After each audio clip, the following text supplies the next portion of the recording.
का चुनाव मान लिया है जी ये चुनाव भारतीय जनता पार्टी का या केवल मात्र अभिमन्यु का चुनाव नहीं है जी। ये नारनौंद विधानसभा क्षेत्र के प्रत्येक परिवार का चुनाव है और प्रत्येक सदस्य मानता है कि हम अपने हलके के विकास को और आगे बढ़ाना चाहते हैं और प्रत्येक नौजवान के हाथों में रोजगार हो इस सपने और संकल्प को पूरा करना चाहते हैं।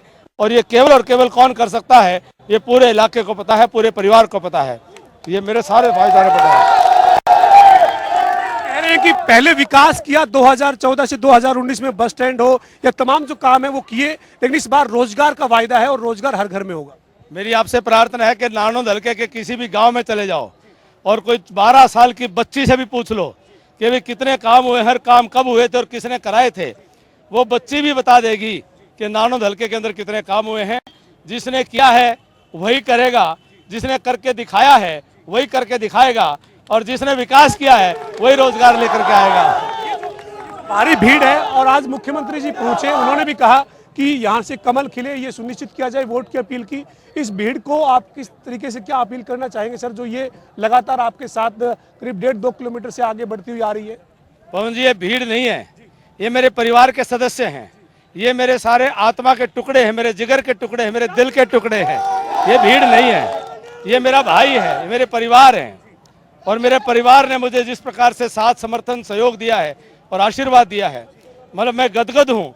और अगले 5 अक्टूबर की शाम 6 बजे तक तो आराम नहीं करेगा कोई भी और 8 अक्टूबर को नारनौंद के अंदर दिवाली मनाएंगे और हरियाणा में तीसरी बार सरकार बनाएंगे। आश्वस्त है सर, आपके समर्थकों, आपके कार्यकर्ताओं के उत्साह को देखते हुए आश्वस्त है सर कि नतीजा 2014 के जैसा होगा? 2014 से कहीं ज्यादा बेहतर होगा। हमको आदत लग चुकी है।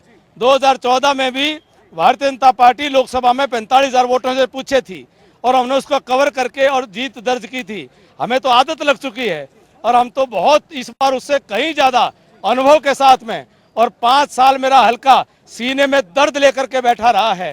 5 साल रोटी खाते दिन में 2 बार 3 बार माताएं बहनें बनाती हुई और घर के लोग खाते हुए इस दर्द के साथ जिए हैं कि चूक हो गई है और अब किसी भी सूरत में अगले 5 साल बर्बाद नहीं होने देगा मेरा इलाका।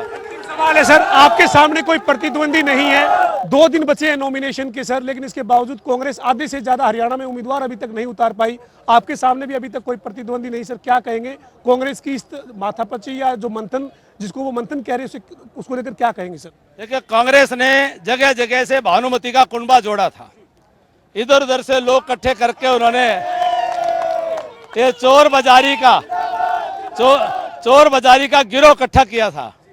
अब वो सबको मालूम है कि टिकट तो एक को ही मिलनी है, बाकी सारे जो खर्चा करे बैठे हैं धंधे के चक्कर में, वो सारे के सारे जो है छोड़ करके भागेंगे और कांग्रेस में ऐसी भगदड़ मचेगी कि सुनामी आएगी। कि उम्मीदवार नहीं उतार पा रहे हैं अभी तक, जब 2 दिन बचे हैं सर नॉमिनेशन के लिए।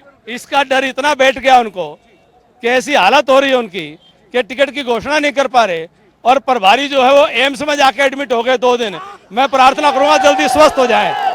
मैं उनके अच्छे स्वास्थ्य के लिए शुभकामनाएं देता हूं। ये हरियाणा है बावरिया जी, ये जब देने पे आता है तो छप्पर फाड़ के देता है और जब लेने पे आता है सब कुछ उखाड़ करके ले लेता है।